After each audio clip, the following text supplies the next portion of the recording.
one fish has another fish in its mouth. Oh my god. Hi guys, welcome back to the herd wave, or welcome if you're new around here. So this week what I thought I would do was do a fish room tour. It's been quite a while since I've done a fish room tour, in this fish room at least. I think it was probably almost a year ago, and I think that was one of my first ever videos that I did on this channel, so a lot has changed since then. The fish room has grew, it has more tanks in here now, and it definitely has more fish in here now. So I thought it would be nice just to update you guys and show you everything that's new in here, and give you a full tour of my little fish room. So without further ado, let's just stop talking and show you some fish. I think I'll work left to right, right to left. That is left. This side would be right. Yeah, so what I think I'll do is I'll just start at the door and work my way around. So this is the door, where you can see, and this is what you can see when you come through the door. I'll show you a little overview of it so you can see the space I've got in here, what sort of space I'm dealing with, and how I've laid it out. So I have everything that I need in here to be able to maintain it, but also so that I can have some space in here and walk about, because I don't like everything to be too crammed, because it just feels claustrophobic when everything's crammed together. So I've done my best in here to make sure that I still have enough room to do what I need to do. The dog has some space. Not that she's very big, but she just have a little bed in here, so she's always with me. So she's in here whilst I'm doing water changes, maintenance, you know, regular upkeep, everything that you do on a day-to-day basis. She's always in here with me. So that's the overview of it. You can see that I do have various different types of lights in here. It's all very much so being put together piece by piece. It was never something that was all done at once. It's always been gradual. Everything that I've put in here, it's been a gradual step-by-step process. I don't think anything happens overnight, especially when you're doing a fish room. So yeah, this is my second fish room that I've had. The one I had previous to this, it was a lot smaller, but it did have a fair few tanks in it. I don't really, if I've got any pictures of it, I'll show them in here for you. But it was really claustrophobic, and it was one of the things that I didn't like about it was that you felt like you couldn't move in it. So when I finally had the time and the money to upgrade it, I wanted to go for something bigger. I didn't want to go overboard and jump too far ahead. I just wanted to upgrade a little bit so I could fit more tanks in, more fish in, but also had space as well, which I think I've accomplished pretty well in here. It's very cozy. It still is cozy, but it's my kind of cozy. I like it. Anyway, so that's the overview of it. That's what it looks like. So I do have some little shelves in the corner here with just some medication, things like that. I think this is actually empty, to tell you the truth. I don't think there's anything in here. I don't think there's anything in here. Oh, actually there might be. There might be something in there. Let's have a look. Oh, yeah. I forgot I put these in. Yeah, that's just my test kit. I don't tend to use them, to tell you the truth. I use the little strips. I just think they're more convenient. But I do have the liquid ones just in case. And then what else is there? Just a little display shelf. And then round here, I keep all my food. This little trolley that I got off Amazon. Bottom row, I just keep my food on. Second one, I keep bags on. This one, it just has a little bit of all sorts in there. Yeah, but I think I'm going to get another one of these. They were only about £25 on Amazon, I think. Not bad. Put it together yourself. You know, one of those DIY things. Always up for doing something like that. So yeah, I think I might get another one of those, because these are really handy, and with them having wheels, you can just move them about. So you can just move them wherever you need them to go, which is really handy. Yeah, so that's all that's in that corner. Now I'm going to start from the right and I'll work my way around through each tank. So this rack, it has 4 tanks on it. These were new. I don't think I had these last time I did the fish tour. So the first one, we've got the jello reefs in here. These are all what I've bred myself. And they're canny size now, so they're the juveniles. I'm not kidding you, one of them has one in its mouth.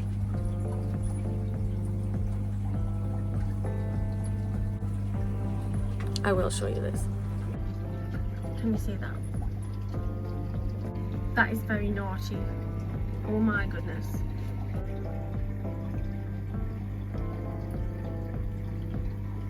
I was actually just looking at it, going, what is the matter with that fish's mouth? And now I see there's nothing wrong with its mouth. There's just something in its mouth. Fish, they're like children. Every time you pick up the camera, they just do something naughty. He looks very proud of that, doesn't he? He's walking around with that. He's just swimming about, hasn't got a care in the world.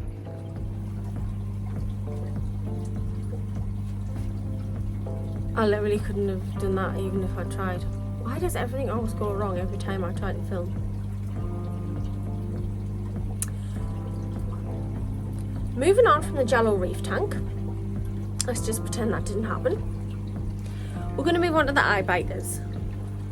Let's just check nobody's being carnivorous in there. We're good to go.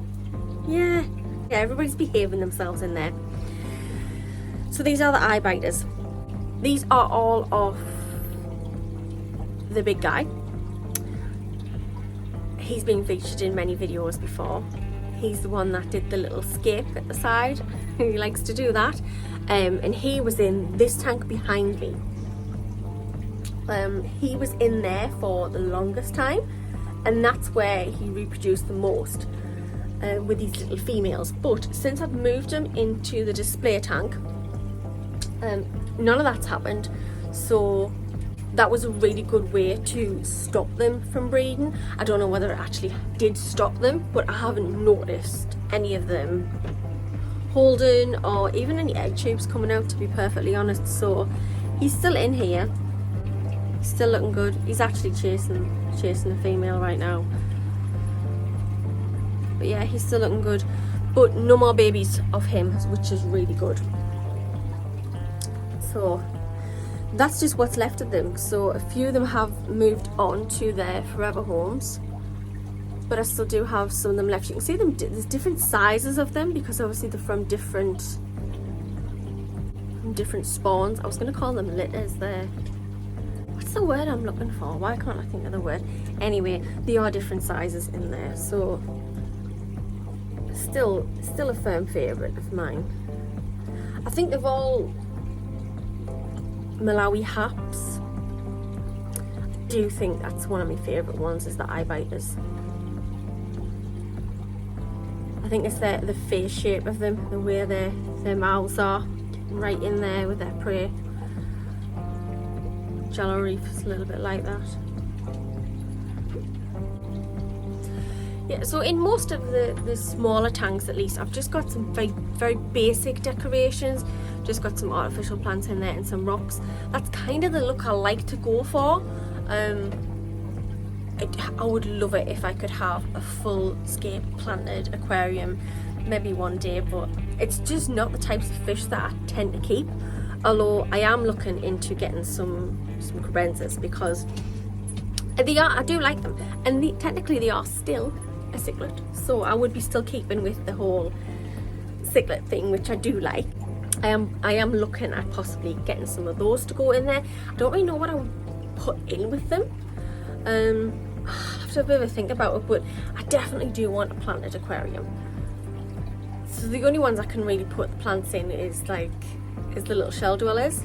You still have to be really careful with those that they don't sift them up too much. I tend to either just put them in their pots or glue them to a rock or something like that, or attach them to some sort of an ornament. I tend to do that more than actually putting them in the substrate. It tends to work a little bit better because they do like to sift. They do like to sift through the substrate quite a lot. But yeah, maybe something I might think about in the future. I don't know if you've got any tips or anything like that, or any suggestions of how I could start a planted aquarium like that, because the only one I've ever really done is the one for my better fish, Captain Bluebeard. So I think he appreciated it though, but that's the only one I've really ever had. Next tank down here, this is the third tank down, and we have the Electra in there. These are all pretty small again, they're all babies. Oh, hello, say hello. Say hello. You have to say hello then. Didn't you, darling? Did you have to say hello? Yes. This is so cute. Again, this is just another holding tank that I have for them.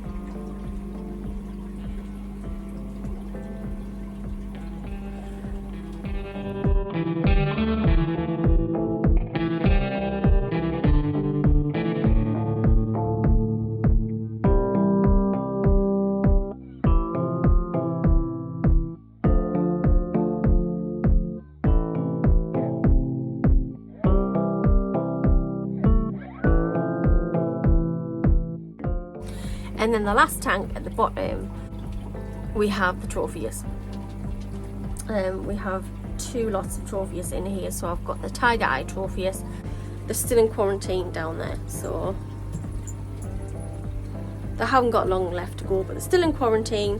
By the looks of it, I might have to keep them in a little bit longer, because I think one of them is developing a little bit of fungus, I've just noticed, which is bit of a bummer. Don't know what's happened there. Probably been fighting. It's not particularly a big tank, to be honest, but like I say, it's a quarantine tank. Yeah, possibly gonna have to move them 3 out and keep him in there and start some treatment on him, because yeah, I do think that it is just because he's been fighting. These things do happen. This is one of the things that happen in fish keeping all the time. Because at the end of the day, you are dealing with live creatures here. This is what happens. Nothing is ever black and white. Nothing is ever simple. Nothing is ever set in stone. Things change all the time, and you have to adapt to them. Which is one of the things I always say on this channel, is that listen to other people. Listen to what they have to say. Listen to what they have to teach you, because you're always learning from everybody around you. That obviously does need addressing, so we will sort him out. Well, this isn't very good, is it? This isn't a very good start to it. The first lot of tanks I've showed you, one of them has a fish in its mouth and the other one has fungus, so this is not the best. What can I say? This is a real channel. This is real is what it gets, people. This is what happens when you have a fish room. Not going to sugarcoat it, not going to say it's easy, because it's not. Alright, who have we got next? So, this is the Calvus tank. These I've had for quite a while now. I think these were in my last fish room tour I did. They're very quiet little fish. They just tend to keep themselves to themselves. They don't really tend to fight. I can't really say I've ever seen any of them scrapping. But yeah, that's the Calvus. This is a jolly good old sink, so as you can see, this hasn't changed. This is still as new as ever. Me tap. You know what? I actually do have a new tap, or faucet, however you want to say it, for this sink, because this one does leak. I'm actually having to wrap towels around. Very, very glamorous. But yeah, I do have a new tap for that, but I'm going to need help doing that, because I can't do that myself.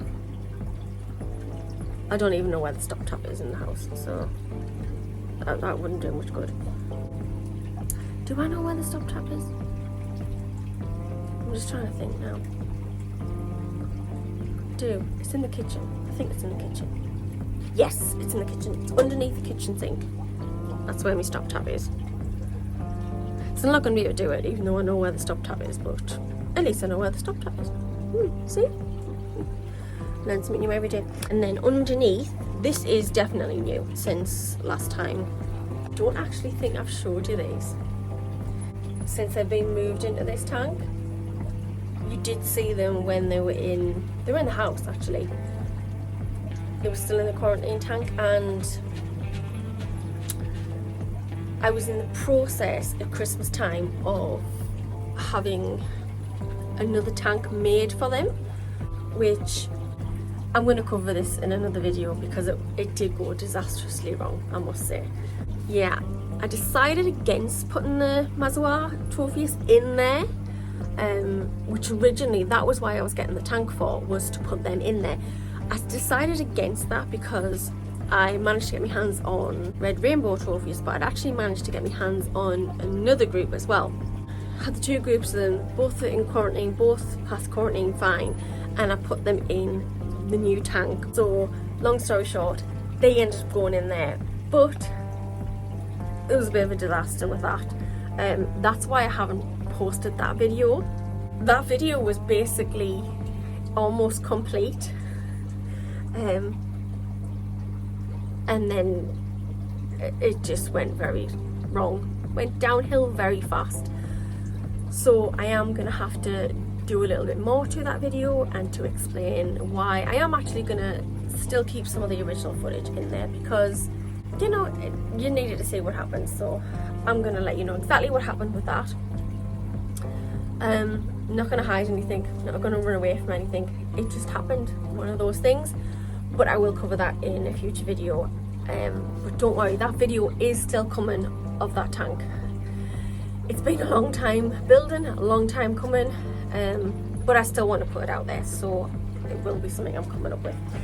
So anyway, in the meantime, I did originally change. This was one of my quarantine tanks I had down here, but I did change it and I put the Mazua trophies in there. And I'm actually really pleased that I did that. Because they're a lovely little group, they really are, and these you have to be so careful with because you can't really integrate more into the group. Coming from the outside in, they will be fine if they were to breed in there, and their young would be absolutely fine because that's coming from an internal, where anything coming from an external, it's not going to work. That group as it is definitely stopping as it is. I'm not going to add any more to that. I'm not going to take the risk doing that. But hopefully these guys will just multiply themselves and make themselves a nice little happy home, and they've got the space to do that. So very pleased. Well, we had the best out of a bad situation, put it that way. I think they got the better end of the stick, to be honest. So yeah, that is that one. Right, so then you move round. I just generally keep nets and buckets and all that sort of stuff underneath here. This is the canister filter. This one is filtrating the bottom tank. These are quite big now. The males, when they're older, they tend to look like these ones here. These are the more dominant males that's in there. And as they get bigger, they will lose their spots if they are male. If not, they still will lose their spots, the females. Just like any Malawi haps, the males are more vibrant in colours than what the females are. Females are more of a duller colour. That's exactly the same with this species. So I don't tend to put a lot in that. I just have the substrate in there, which is all of the substrates in here are all crushed coral. I'm just growing these out for the meantime. They'll be going when they get to about the size of 2 inches, I would say. Probably going to keep them until about then. But they're obviously very rare, so I want to hold on to them as long as I possibly can. So I want them to grow out. I kind of have a soft spot for those ones. I don't really want to part with them too soon. What's next? So in the middle tanks, the one to your left, we have Benjis. Benji Bengers in this one, and you can see there's 6 of them in here at the moment. Now there's the 2 males and there's the 4 females, and you can see already the difference in the colours. Again, males, so vibrant colours, that beautiful yellow colour, absolutely stunning. And then the females are in there. They're gorgeous too, but obviously not as vibrant in colours as what the males are, which is always a shame. I always think it's a real shame, especially with haps. But yeah, those are a lovely little group there coming along. They're coming along absolutely amazingly. You can see he's more vibrant in colour than the other one, but they're absolutely fine together. Nice little group in there. With them being open water swimmers as well, I tend to have more space for them to swim. A couple of decorations for them to hide in, if there is any fry in there, which there's not in these two tanks. There isn't any fry. They did happen to have some fry in there. There is some hiding places for them. Or if any of them is getting a little bit bullied or getting picked on a little bit, there is space for them to actually go into and hide and get away from anybody else. Same with it in the Benji Benga. I do have some rocks in there, but not really a lot of decoration going on in there. I'd rather give them more swimming space, especially if there's a large group of them in there. Or if the females have just had enough of them chasing, which they're not tending to do.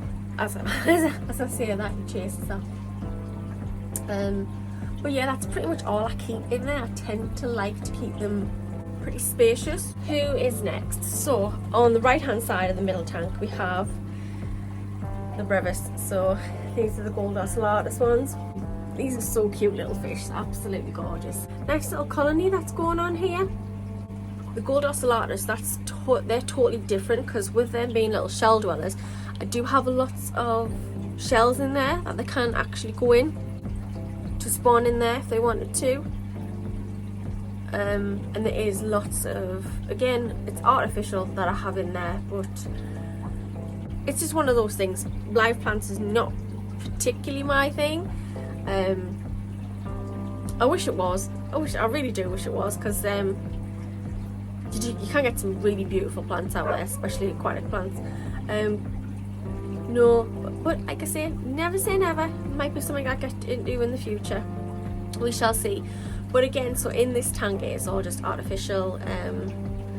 There is some artificial logs in there, and there's some rocks. So lots of tiny little decorative things in there, mainly so that they can hide in there. They do have the space to get in there, and they can reproduce if they wanted to, which they do tend to like doing in there. So that's them. And then this top tank, so these originally in this tank, they were the Burundi front rows of fry. I say fry, I still call them fry, even though they are well on their way to be juveniles. they are really big now. The Burundi juveniles, they're in there, same as the gold head compressor seps. I keep those in there as well. Do have some clown roaches in there, which I'm growing out, and they get along absolutely fine with them. Never had any issues with those. But in here at the moment we have the two red rainbow groups. I did join them together. I'm not going to go into too much detail. But basically I did get the two groups together, but with what happened, again I'll cover this in a different video, they are temporarily in here until I can get something else sorted out for them. Not particularly happy about it, but these things happen. I'm lucky enough that I have a tank that I can actually put them in, Tanganyika tank, so they get along fine with the fish that's actually in there. This one is pretty scaped as well, I must say. I do have quite a lot going on in here. The trophies do like to hide in there. And the front roses, they're still young, so they like to bob about in there. It's nice to have like a little space for the front roses to hide, especially with them being so young. But yeah, and same with the gold head compressor seps. They're really shy fish. I think most of those kind of like the Antilabalogus and the compressor seps, those types of Calvus types fish, I think they are very shy, they are very withdrawn, so it is good to have lots of places for them to hide in there. So that's really good. You hardly ever see them, to be perfectly honest. They obviously have grown since I did the unboxing video, but they just haven't. I just never seem as if I can catch them on camera. Every time I'm in here, they always hide. And then every time I put the camera away, that's when they come back out. So that's obviously those ones. So Then if we move around a little bit more to the left, we have what I call my display tank. This is sort of like mixed variety in here. I do have the 2 Burundi front hoses in there. Those are the breeding pair that I got the babies off. Those are in there, along with lots of haps. Cross-species breeding isn't an issue. If it did ever happen in this tank, nature would soon take its course, basically. So it isn't anything that I'm worried about in this tank. And I do have, again, I have artificial plants in there. Don't like calling them artificial plants. I don't like calling them fake plants. It makes them sound inferior for some reason. Aquatic artificial plants, put it that way. And some rocks, obviously. Who else do I have in here? I did do a video on what fish is in my tank, but that has changed since then. So that is that tank. And now at the bottom, a Malawi cichlid fish room wouldn't be complete without the good old troublemakers of the Mbuna. So they are in a mixed Mbuna tank. Don't breed from them. They just all get along best they can in the one tank. Obviously it is overstocked slightly because of aggression issues. Just my personal view on that. Obviously everyone's entitled to their own opinions on it, but I do overstock that tank to curb aggression issues, which has worked out pretty good so far. Again, same substrate, same rocks. I do tend to change my mind sometimes on the set out of the tank and the layouts of them. I always still have the same type of substrate in there. Sometimes I'll have more rocks in there, sometimes I'll have more plants in there, sometimes I'll have more hiding places in there. It just depends, but it is something that is ever changing. If you've kept cichlids for African cichlids for a while, you'll know that you do have to change up the layouts every once in a while just to stop territorial issues. If there is any aggression issues or fighting, anything like that, you do have to mix it up a little bit. So at the moment this is doing pretty good. There's only the three rocks in there. It does have 2 exits, but one of them, that's that door, and then that exit where the flag is, that is actually another door which I could get through if I needed to.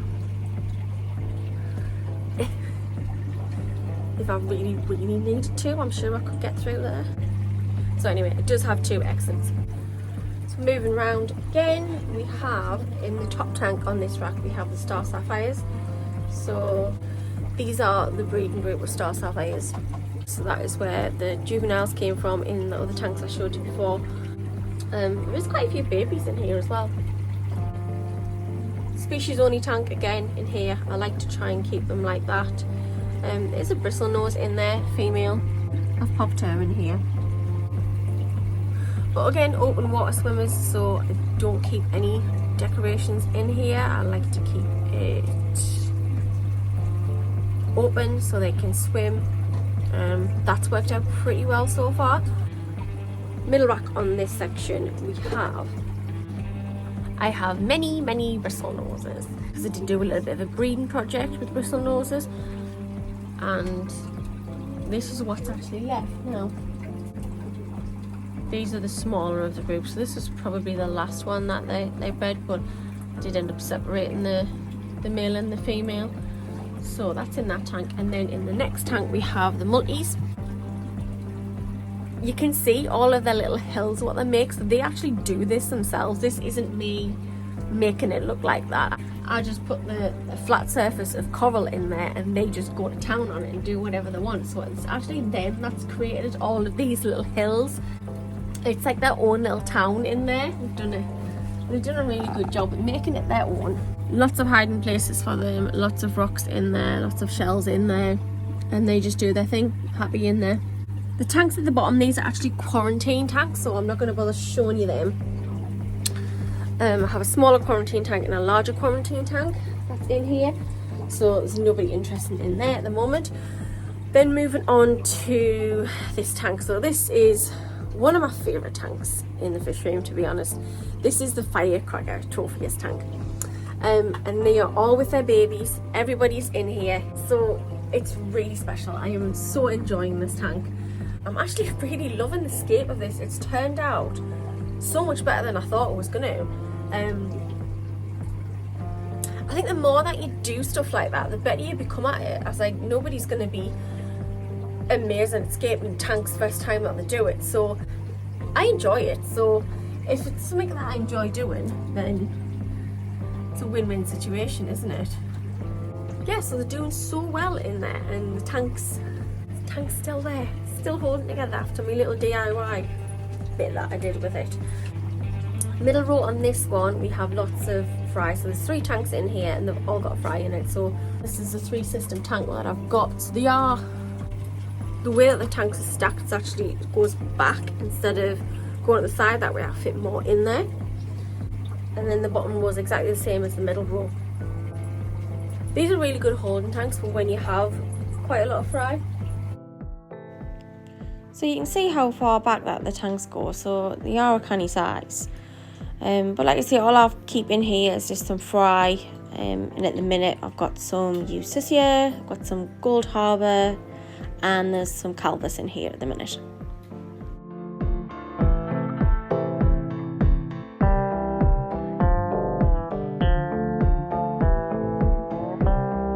I'll do another overview for you so you can see all the way around, and then I'll talk a little bit more about the filtration systems and the airlines, how they're in here.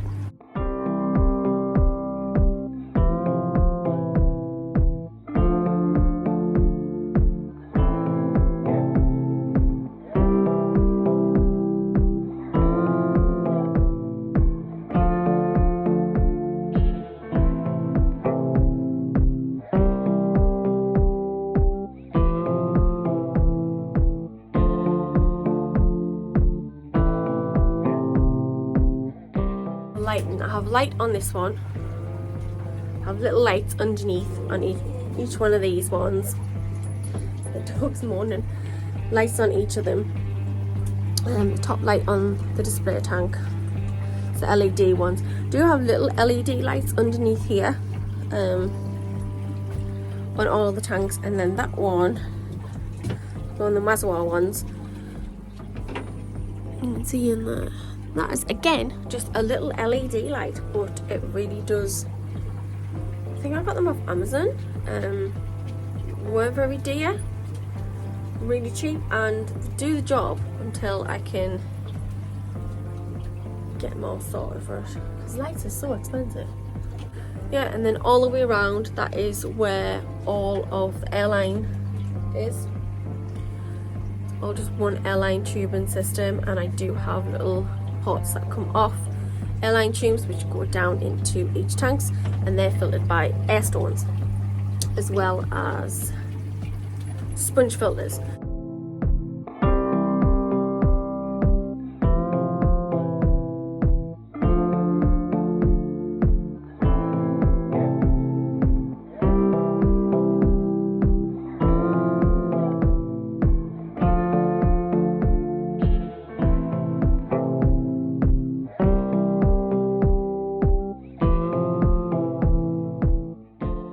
Eventually I do want to change all that, because that was something that I picked up when I went to Jimmy's fish room. It's the way his airline systems was run, all connected to the one pump. Yeah, so there is the larger one, and then there is another one in that corner over there that I have that generates the air going round. But I wanted to make it all in one. Now I've got a few ideas of Jimmy on how I can do this. It's just getting the time to do it, so that is something that I am going to do in the future at some point.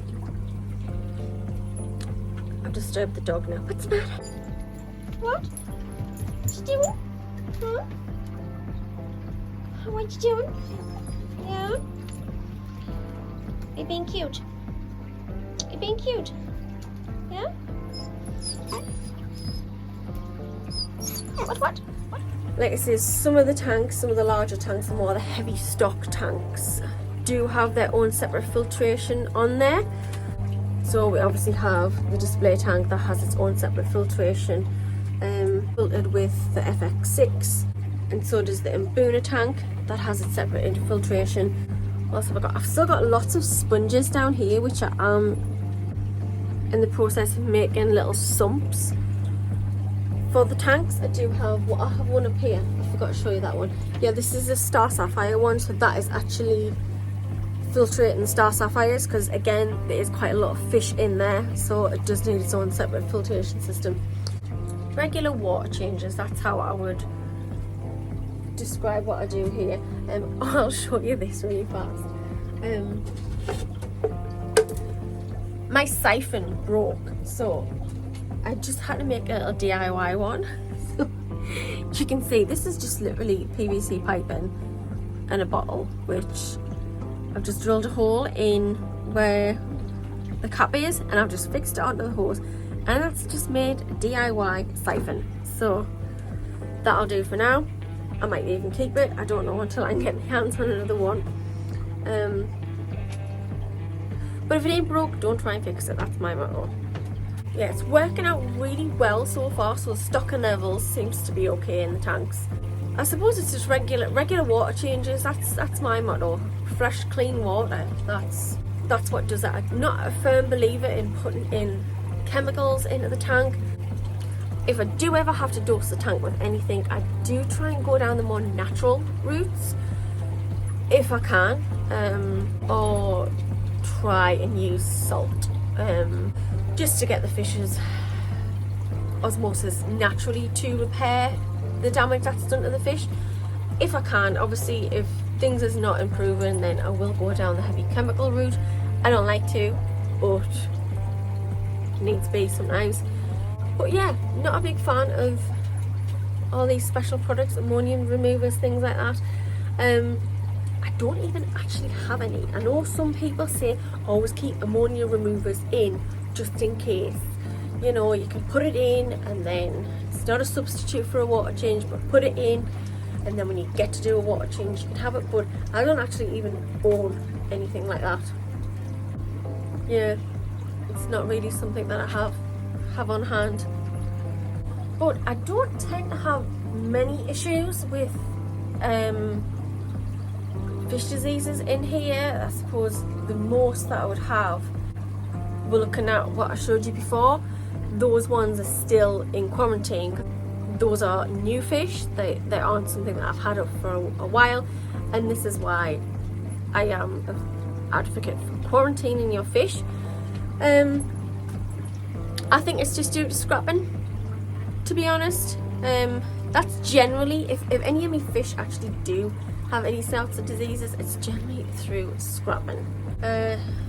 Good quality food, I would suggest regular maintenance on your tanks, regular water changes on your tanks. Yeah, that's just the way I like to run my fishery, but everybody's different, everybody has different ways of doing it. Some people have a lot of busy schedules and they don't have time to do as regular maintenance and water changes, or sometimes you just slip behind. Sometimes life happens and you can't manage the upkeep as well.